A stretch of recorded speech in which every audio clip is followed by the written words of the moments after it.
Hey Bay Nation, how the blooming heck are you guys? I am wonderful, and let me explain. Right, sorry this message is a little bit late. I'm going to be completely honest with you guys. You will know as much as my mum knows right now. Okay, I did think about whether to tell you this or not, but I thought, do you know what? I'm open and honest with you guys at every single step, every single juncture in my life, and why not continue it? Why not continue it regarding health reasons as well? The message is late today, and I'll be really honest and open with you guys now. Yesterday, okay, it all starts 6 weeks ago, and by the way, I do have a letter back with you. Okay, right, 6 weeks ago, I've been really injured playing football. So I've had a bad back, and it knackered up my career. I was actually fairly decent footballer, but my back caused me to miss season after season after season. Then I used to play half a season. Then I used to have to do stretches in the middle of a pitch, go stretch backwards on my back, and it just knackered it up. And then I bumped into a friend of mine like 3 or 4 years ago in town. He goes, "Are you playing anymore?" I said, "No, I'm not playing anymore. You know, my back's all right now, so I should be get playing." He goes, "Right, come down to play with us on a Friday." And I was like, "All right, I will do. Yeah." Anyway, you know, it's a 3G pitch, and I get really competitive. Like literally, the most competitive player you've probably met. Well, maybe I get so passionate. Anyway, it's only a kick around with these kids. They're all younger than me, and I want to make an impact. On my second time I went, I slid in. I slid in for this kid, and you know when he hits the ball out in front of him, you think you can just get in there. But not only that, I could make an impact. I could get the ball, and I could smash him as well. I could just let him know I meant business. Anyway, I forgot it was 3G, and my knee, there's my knee. And there's the ground. It hit the ground there, went, and oh my god, I heard a snap and everything, and everybody said it was, oh, what's that real bad thing where you can't bend your knee? I couldn't bend my knee at all, and what's the operation? Oh my goodness, it's a real not popular, but it happens loads and loads. It used to be a career-threatening injury. It's like 9 months out now, and I couldn't bend my knee at all. Anyway, I went for a scan. I'll remember it as soon as I stop recording. And the guy, I went for a scan on it because we expected it was going to be an operation. Anyway, the guy came back and said, "Look, you've done everything but tear it. You've done this to your kneecap. You've done this. You're in a real sorry situation. We can operate, although I wouldn't recommend it because if we operate, it is going to be just as long out as if you didn't operate." And he said that you're going to be in pain for next year. Next year, you won't be playing football for a year. I'm like, a year? If I'd have torn it properly, it'd have been less time. But because I didn't, you're all shouting at the screen right now. Anyway, that was over a year ago. So I could start running. I could run okay in a straight line, but I couldn't go side to side anymore. So that was my footballing over for a long time again. And then about 6 weeks ago, just before Christmas, I think it was, I started playing five-a-side again. My mate said, "Do you want to come and play five-a-side?" I'm like, "Oh yes, do whatever." My knee's nearly all right. I can nearly bend it fully. It feels strong. First week, yes, loved it. Got the passion back for it. Absolutely loved it. Like there's nothing. If you can play football, if you are healthy, then please make the most of it. And then I couldn't actually wait to get back to the next game. The only problem is me and my mate was late to the five-a-side, and so I didn't warm up. And me, being 37-year-old who hasn't played football for 2 years, I think I was like 18 months out, somewhere on there, 18 months, 2 years, since I'd done my knee, you need to warm up. Anyway, so I warmed up, I didn't warm up, and straight away, my groin went, and I thought, no, fuck this. No, come on, you can keep going. Anyway, I played with my groin gone for another 50 minutes, and I'm relentless, like I literally putting in so much effort, and my groin is absolutely killing me. In the end, I couldn't even kick the ball because I got sharp pains all the way down my right hand side up to my body, and it was horrible. And I thought, you absolute idiot, you've done yourself some real damage. That was 6 weeks ago. My groin has been killing me since then. Like, couldn't get it back into place. So I went to see this specialist apparently, and everybody was saying, "Oh, you're all right to go to him. He's a little bit rough." And I'm like, "No, it's all right. You can put pressure on, to try and release the adductors. I'm okay with that. No problem. I'm roughy toughy." And And by the way, I will get to the later back, honestly. Fast forward it if you're not bothered about this, because it will be probably for the next 2 minutes. So then, sorry about this, by the way. I'm just trying to be, I don't know what I'm doing. Right, and so, yeah, so he started pressing it real hard, and I was like, that's a little bit, And then he went over, and he got this little packet out, and I'm like, don't like the look of that packet. Ripped it open, massive big needle. I'm like, what are you doing with that? And he said, I'm going to stick it in your leg. No, you're not. Why? And he goes, we need to make your muscle spasm. It's all connected. It's all curled up. You won't be able to get rid of this unless we absolutely manipulate your leg into spasm. I'm saying, that doesn't sound like it's going to be unpainful. And he said, oh, yeah, it will hurt. It will kill. I'm like, hell, let's do it then. So he stuck it in first, and my leg started shaking away. I'm like, oh, my God. And he starts moving it around a little bit, jabbing it in different places, and then he sounds like quite happy with himself, because all of a sudden I'm getting electric bolts down my leg, and he's like, oh good, and he goes away again, leaves it for like 3 minutes. He was talking to me, asking me how I did it, what I was doing, and then he comes back with another package. I'm like, what are you putting another one in for? And he goes, well, how about there? How does that feel? I was like, that's all right, that's fine, doesn't hurt at all. He goes, good. And so he stuck another one in, but right into the centre of my sodding muscle, and he started moving him around, and I'm like, going, and then all of a sudden I went, ah! I'm not joking. I screamed like my little 3-year-old does when he hurts himself. I screamed, and my leg was like, woo! And it was like a spasm. And he started laughing. And he goes, what are you laughing at? He goes, we've got it. I'm like, oh, good. Right, so he took some all out, and he goes, right, you need to get a bath tonight when you get in. I was like, bath? I don't have baths. Right, because he said, you'll be in pain. I'm in pain now, but it feels like it's done me good. Anyway, so this is a whole story. Went to the toilet. Went to the bathroom, and put the bath on, got a bath. Wife was out last night, put my podcast in, listened to all my books and stuff. And I thought, because you've got to check your testicles.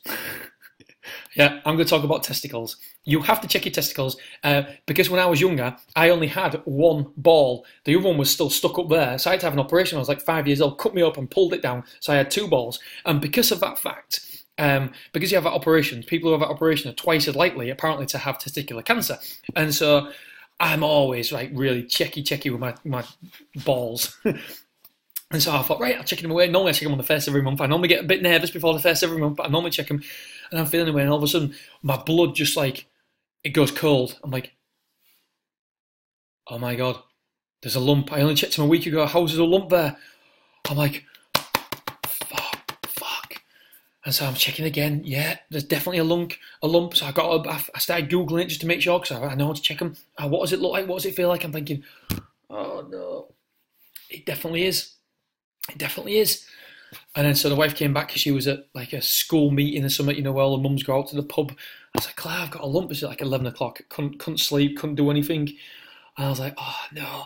And I was trying to get myself motivated, going, come on, Dean, you can do this, you can beat it. I said, the one good thing is be positive, because you've caught it early, so we'll get this, we're going to beat it. If anyone else can beat it, you can beat it. We're going to get this. And I'm psyching myself up, couldn't sleep during the night.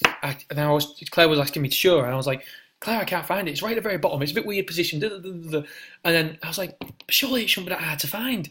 Anyway, so in the morning, checked again. I'm like, fuck, I found it again. Bollocks, found it. And so this morning, to be honest with you guys, I was just playing with the kids, because I had a dentist appointment for a dentist cleaning my teeth. Yeah, really good. And I don't like that. And then at 10 o'clock, I had to go to the doctors, and it was a woman doctor as well. And I actually said to her, I said, look, I'll be honest with you. I actually tried to book a male doctor.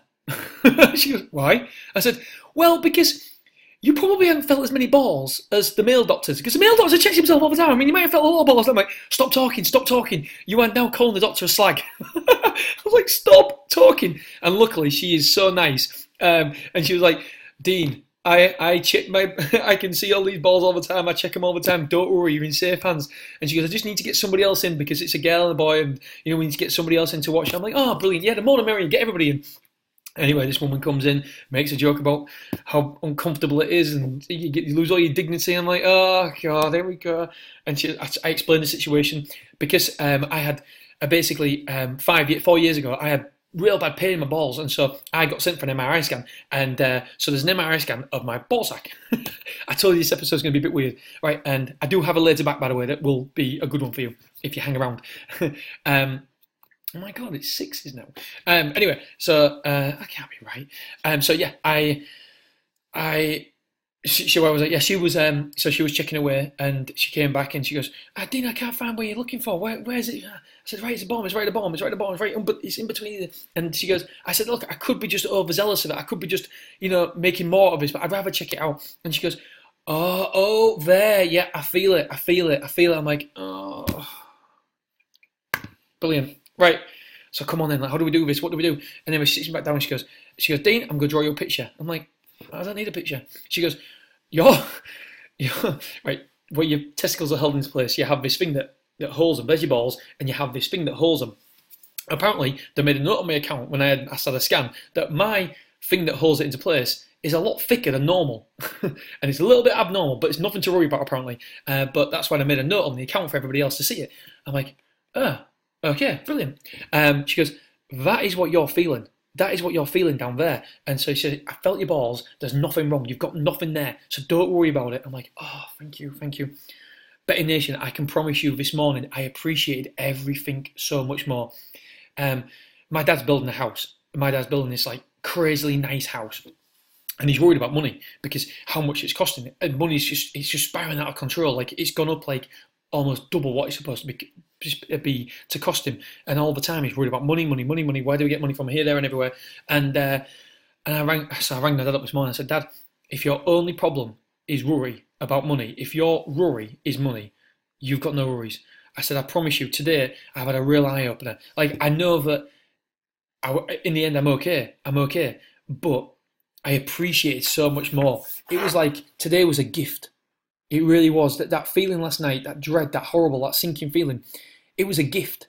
It was a gift that somebody gave me to appreciate stuff. I was driving, I was seeing birds flying, going on trees, and I was like, "Oh, isn't that beautiful?" I was seeing the trees like starting to develop, little buds, and I'm like, "Oh, isn't that beautiful?" I was like playing with the kids this morning, and normally, when you're like, "Oh, don't spill that, don't spill that," I was like, "Oh, spill away, isn't it brilliant?" And like, you appreciate things so much more. So I rang my dad up and said, "Dad, the one gift I can give you today is giving you context of your life. It's a first world problem that you're worried about. You're worried about building the best house in Beverley. That literally the biggest drive, the back garden's gonna be amazing. Got a football pitch in there. We're gonna have a pool room. We're gonna have, it's incredible." And my dad's worry is about how much it's costing. And this message here, guys, is really, really important because I believe if you're worried about money, you are so lucky. If that is your worry, mate, you've got it sorted. If money is your only worry in life, then you are so lucky. We're all so lucky. Appreciate what you've got. I kept trying to do what I said on Motivational Monday. If I've got, like, never finish a negative sentence, and I was like, right, oh yeah, but if I've got it, I was like, yeah, but if I've got it, I've got it real early. I've got it real early. I'm positive. I'm healthy. I'm fit. I'm a young guy. I said, if anybody can get over it, I can get over it. And so I'm like, I'm gonna get over it. I'm like, yeah, this time in like 3 weeks, I'll have the operation. It'll be all right. I'll be golden.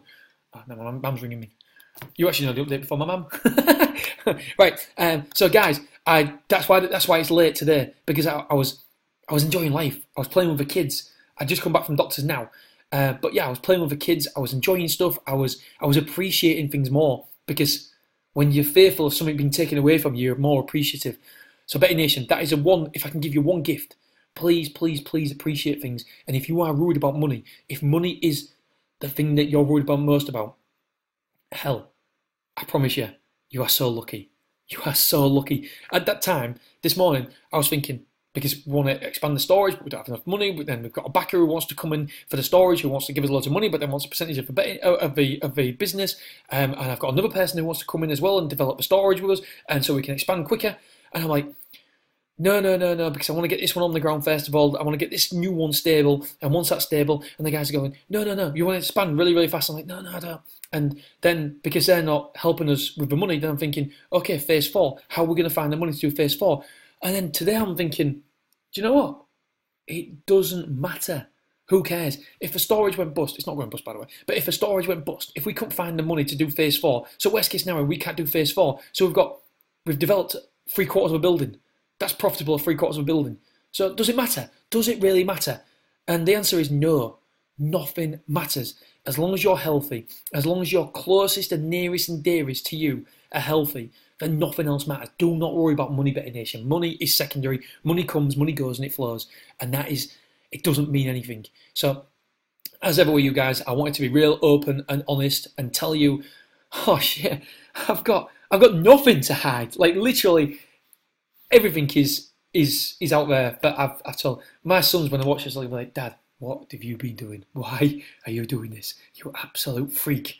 But I feel good sharing it. I want to share it. I like sharing it. And if it can give perspective to people along the way, then hell, great. Right, anyway, later back yesterday we had 2 out of 2. So we had an amazing strike rate. It's not as hard as you think to do later backs. Later backs are very, very straightforward. There was loads yesterday. Today, there isn't that many. Today, I'm going for Baltic Song. Now, loads of you guys won't like it because it's only had one run. That don't worry me at all. That don't worry me whatsoever. Baltic Song, you look at this one here. Full disclosure, I cannot find it on the Racing Post. It will not let me click here. I cannot click on it. I can click on it, but I can't see the replays. Betfair, it will not let me see the replay. So I haven't seen the replay. So full disclosure here, guys, I haven't actually watched the replay of this one. So just maybe be a little bit mindful. However, Dwelt, ran green, pushed long and early, in rear, not clear run. Look at this. Betfair SP, 4.8. Betfair low, 5.9. This horse has to improve a heck of a lot to go down in price. 6s at the minute. It's a drifter already today. Look at that. 7-4. That's what they expect it to be. Top power, odds on now. Ran well its last race as well. Travelled through the race really, really good according to the stats as well. So, yeah, the one for me later back here is Baltic Song. Let's hope for another. Whatever happens, even if we have losers for the rest of the month, we are still in profit. We are in profit for the rest of this month. So, guys, girls, I just wanted to share that with you guys. I know a lot of you might think I'm a bit stupid sharing this all, but I don't know. I like it. And yeah, hopefully it gives you guys perspective. And if it gives one person perspective and let you feel and appreciate life more, then it's definitely worth it. All right, guys, girls, don't forget to put the thumbs up. Let me know you like this sort of stuff. If you don't, I'll keep it to myself. All right, I'm probably going to regret publishing this one. All right, speak to you soon. Loads and loads of love. Enjoy and appreciate your life. See you soon. Bye-bye. Oh, by the way, I'm supposed to be doing loads and loads of work because I've got the speech to do for Betfair as well. And yeah, today I haven't seen one of my mates in a long time. And so I just rang him up and said, let's do lunch. He goes, okay. And so sacking off work for an hour or two and I'm going to do lunch. I'm going to enjoy myself more. All right, Betting Nation, love you guys and speak to you soon. Bye-bye.